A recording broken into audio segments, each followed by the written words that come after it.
Welcome back, America. You know, I think everybody can agree, at least everybody with two brain cells to rub together, that communist China is the greatest threat that we face, economically, geopolitically, militarily, and every other way.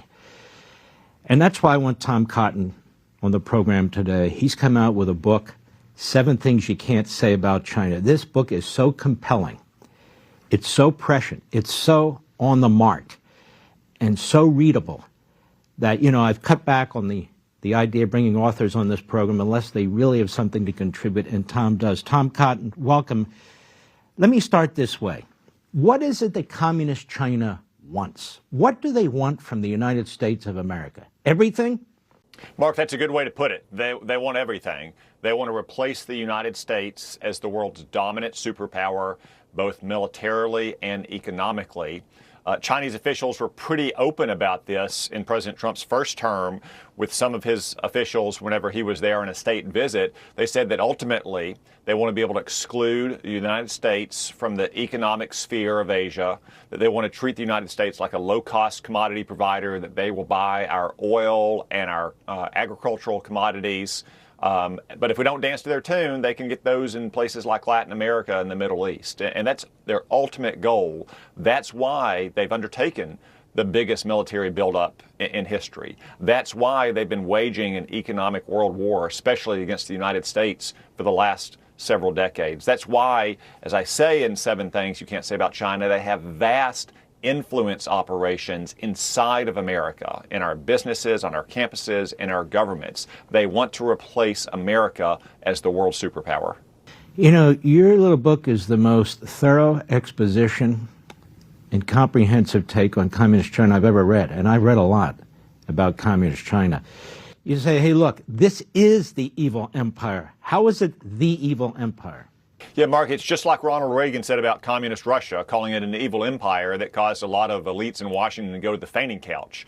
Communist China is also an evil empire. It's probably worse than Soviet Russia was because it's enabled by advanced technology to monitor all of its people and to oppress them in brutal ways. For instance, many people are surprised that China is one of the largest Christian populations in the world. Those Christians are badly oppressed. Over half of them have to register with Chinese authorities to even worship. The other half do so in private at risk of imprisonment and re-education.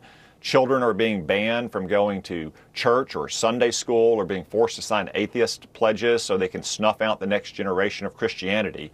Or consider what communist China has done in Tibet and Xinjiang, where they've oppressed religious and ethnic minorities and ethnically cleansed them by removing their kids and sending them to other parts of the country and moving Han Chinese in, creating concentration camps and committing genocide, which both the Trump and the Biden administrations agreed on. So what Soviet Russia did to its own people, China does to its own people, except it is supercharged because of the advanced techno-totalitarian police state China has created, something that George Orwell could probably only imagine. It is a massive slave state. It is a massive monitoring state. It's sort of the mix of 1984 and the Third Reich in many respects. And these people go into these concentration camps, as you point out, and they never come out. And women forced abortions. I mean, it's a real hellhole for whether it's Muslims or Christians, Tibetans, and you name it. It's just a disaster. Let me ask you about this, the arms race. Who is winning this arms race? I get the sense that our military spending is flat, that we've been focused on all the wrong things in 4 years in terms of internal operations with the wokeism and transgenderism and all that sort of thing, that we are sort of depleting our resources within the military over the years without replenishing them. Who is winning this arms race right now? Well, Mark, unfortunately, Communist China is clearly winning the arms race over the last quarter century. At the turn of the century, the People's Liberation Army was relatively small. It was equipment and weapons were outdated. They've undertaken a breathtaking military buildup, something unseen in history. Their military is now more than twice the size of ours. Their army is twice the size of our army. China's shipyard, one single Chinese shipyard can turn out more ships than all of America's shipyards, and China has 13 of them. They went from having junky relics from 1950s aircraft for their Air Force to now having the most cutting-edge advanced aircraft that in many cases have farther ranges than our aircraft do, have better radars, and have missiles that can shoot farther. If you look at their nuclear forces in particular, you can see that they've abandoned their so-called policy of minimal deterrence, just enough to avoid an attack on China, to have a first strike capability against the United States. They already have doubled the number of nuclear warheads they have under Xi Jinping. Our military estimates they'll do so again by the end of this century, to the point where they're soon going to have a greater nuclear arsenal than the United States does. And if you put them together with their Russian friends, they already have greater nuclear capacity than the United States does. So our military is still stronger from a qualitative standpoint. It still has the most advanced cutting-edge technology, but there's no doubt that China has been rapidly gaining on us for a quarter century, and there's the risk that they will surpass us soon. When we come back, Tom Cotton, I think you and I might be the only people in America who say enough with this communist China and TikTok and brainwashing our children. I don't know why that is, but it is what it is. And they're brainwashing in other ways with their money coming into our colleges and universities. And I want to dig into that when we return. We'll be right back. Welcome back, America. We're here with Tom Cotton. His book, 7 Things You Can't Say About China, comes out on Tuesday. This is his first exclusive interview. I cannot urge you strong enough to get a copy of this book. This is the book that will be remembered for decades to come. It is the warning signal. It's the pots and pans being banged, but all the information you could possibly want and know about what's taking place, because it's going to come to a head one way or another. This book, 7 Things You Can't Say About China, it's available right now. I urge you to pre-order your copy on Amazon. Every major bookstore will have it starting Tuesday. But grab your copy on Amazon, read it. It's easy to read. It's easy to explain. You've got to be the Paul Revere's about this, America. Tom Cotton, what's this deal about TikTok? I understand it's important. I understand it's ubiquitous. I understand our kids and grandkids love it. But isn't that the problem? Because it's a communist propaganda operation, so either the ownership changes or we have a real problem with this, don't we?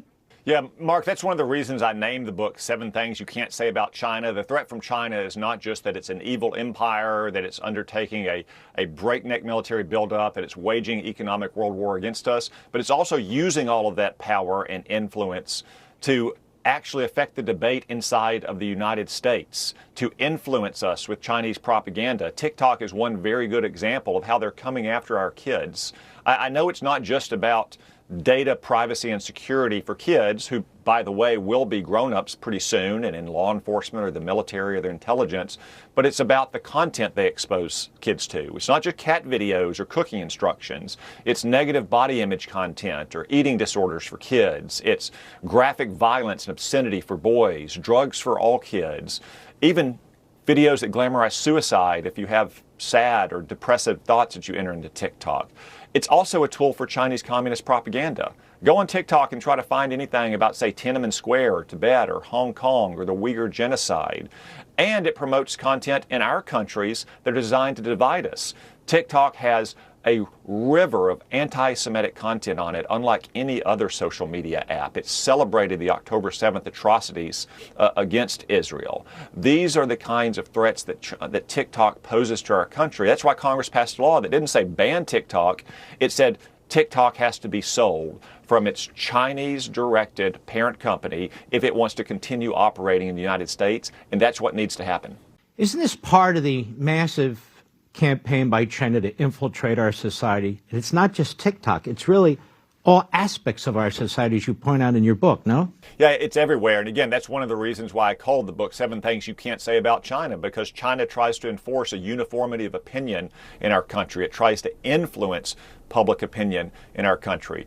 Just look at my case. When I said in 2020 that the coronavirus that caused COVID probably came from the Wuhan labs, the Chinese Ministry of Foreign Affairs and Embassy in Washington screamed howls of outrage. They sanctioned me in 2020 for standing up for Hong Kong's autonomy. Or consider Hollywood, Mark. When was the last time you saw a movie that had a Chinese villain? The answer is it's been decades, because those movie studios depend on lucrative access to the Chinese movie market. And think about this, Mark, for our news media. This network, Fox News, is the only major network in America that's not owned by or affiliated with a major Hollywood studio. Do you really trust, say, ABC to give you straight, candid, frank reporting on communist China when they're owned by Disney? I don't think so. Those are just examples of how China has infiltrated our society and spreads its influence onto college campuses with money and full tuition paying students, or to local and state officials through things like sister city programs or job and factory openings, and a whole host of techniques that are designed to warp and influence our politics to protect China's interests and to harm America's interests. I just want the audience to understand we barely touched the surface here. This book is so critical, so timely, so important. Grab your copy on Amazon.com. You can do a pre-order right now. I mean, one of your most important chapters is how they've infiltrated our own government, how they've infiltrated the Pentagon, and things of that sort, how they steal our technology. You lay it out, chapter and verse, the whole blueprint in this wonderful little book that's easy to read. Folks, I strongly encourage you to grab your copy, 7 Things You Can't Say About China, by our friend Tom Cotton. He knows it inside and out, and so will you. You need to read it because big decisions are going to be made soon about our relationship with that country. Tom Cotton, thank you for your patriotism and your service and this great book, 7 Things You Can't Say About China. God bless you, my friend. Thank you, Mark.